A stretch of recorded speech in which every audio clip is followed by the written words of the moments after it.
Musa Jakadala Baby Wiki Uncle Sam Muda Simbo Barikiwa Studio. Kamela nyomandume napiga wino Anyomandume urukoni. Good evening, YouTube. Okay, you guys, I'm coming to you guys up close and personal in my house. I just came back from work and I saw this news article that I want to talk about before it escapes my mind. So, hello you guys, welcome back to my video, and this is your Empress Ruby Ruby, and I'm going to come to you guys straight ahead, make this video as quick as possible. If you see me getting distracted, it's because I'm watching Wendy Williams. So yeah, that is the reason why I could be distracted, but anyhow, I'm gonna try not to be distracted in this video. So you guys, let me try. Oh god. All right, so I've seen that my battery is actually low and I have to like charge it. God mercy. You don't know how many times I've been distracted before making this video. So anywho, as I was saying before, that battery distracted me. So here, distracted me, distract English. Anyway, all right you guys, I'm back again. So there is an article that went about this a girl from the Philippines who fed a passenger's infant on board, and I just felt like I want to talk about this. All right, so from in the Middle East, you guys, I just want to let you guys know that passengers and flight attendants don't have the best relationships, and that is simply because the passengers usually treat flight attendants like it's either, if you are working in the customer care field, they look at you like some type of maid or whatever, not like my slave, like bring me this and you know. And usually people, like, they don't really have great relationships, let's just say that.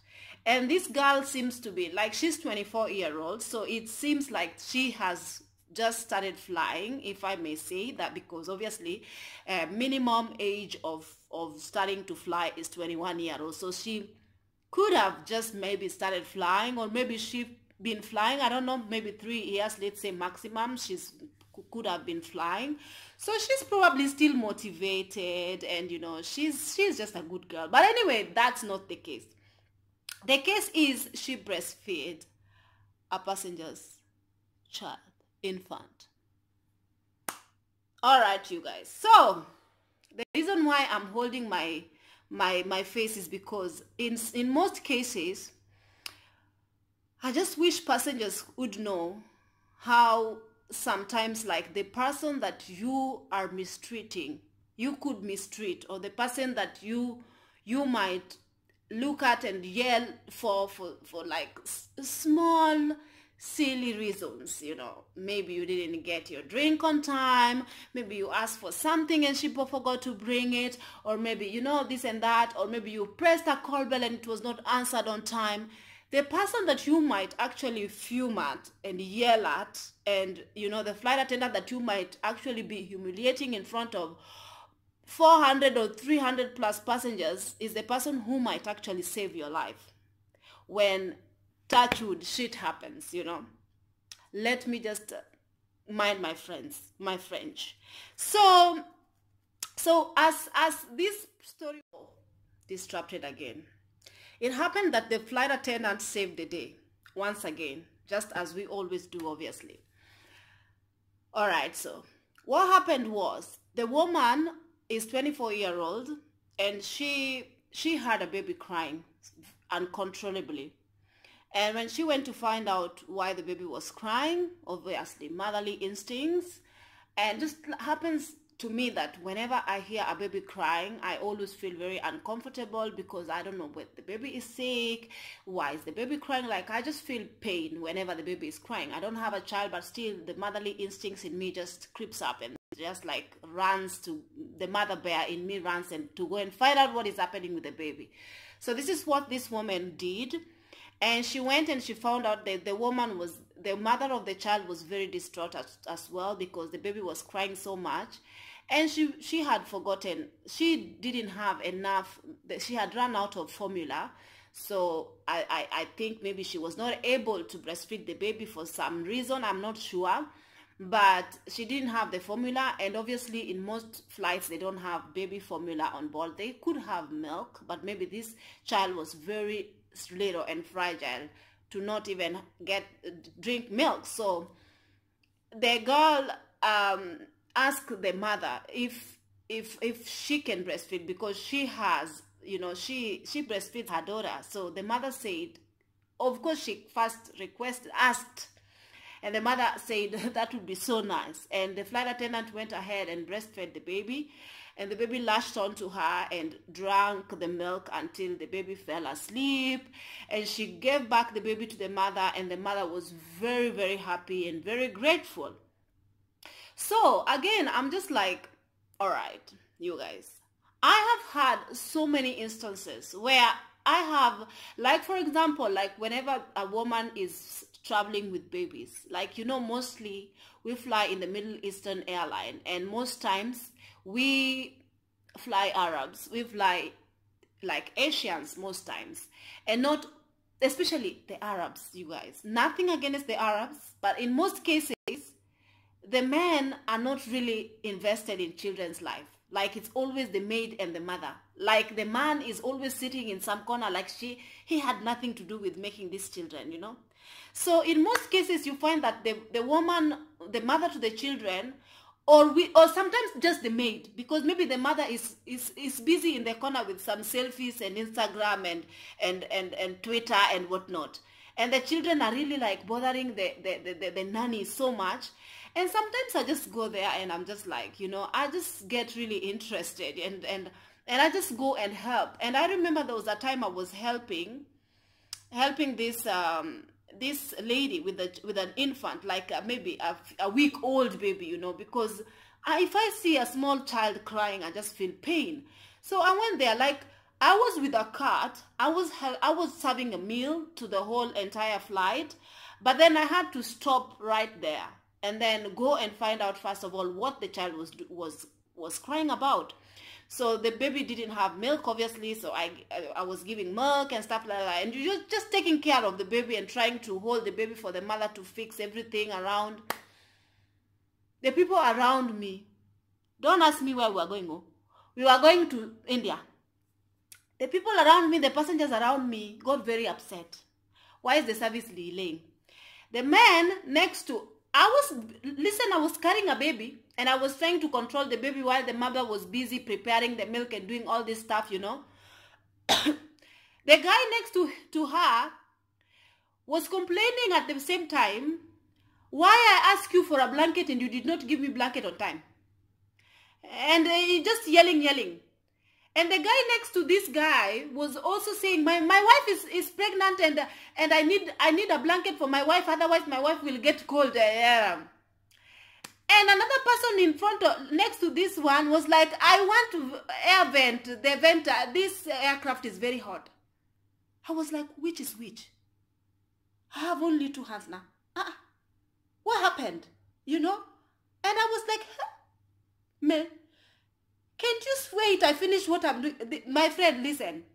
This is my face on board. The way I'm talking to you is the way sometimes I talk. Like, sometimes it's out of my control. And I'm just like, huh? Can't you wait for your turn now? Aren't you seeing I am dealing with this one now? Wait. And at some time, like, for me, I can just imagine. Because in most cases, the passengers don't know that the crew are there, trained in first aid, trained in so many things to take care of you in case of emergency. And in most cases, sorry, they think that the crew are only there to cater for their needs. And sometimes you find that the passengers who are old, who are big enough, they act like babies. Even the infant, the 1-week-old baby who is fasting for milk, act better than these people, you know. So I can just imagine maybe this flight was very hectic flight.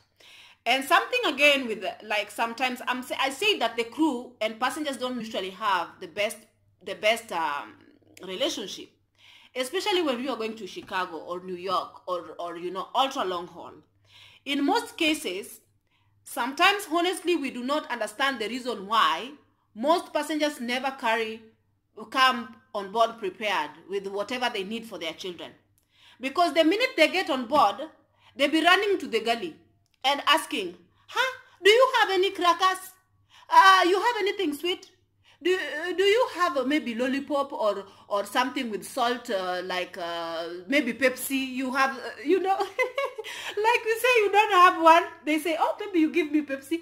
I'm like, Abby, aren't you just from the airport, and the airport have KFC and everything, and you know, people usually feel like they can save their money and come eat everything on board.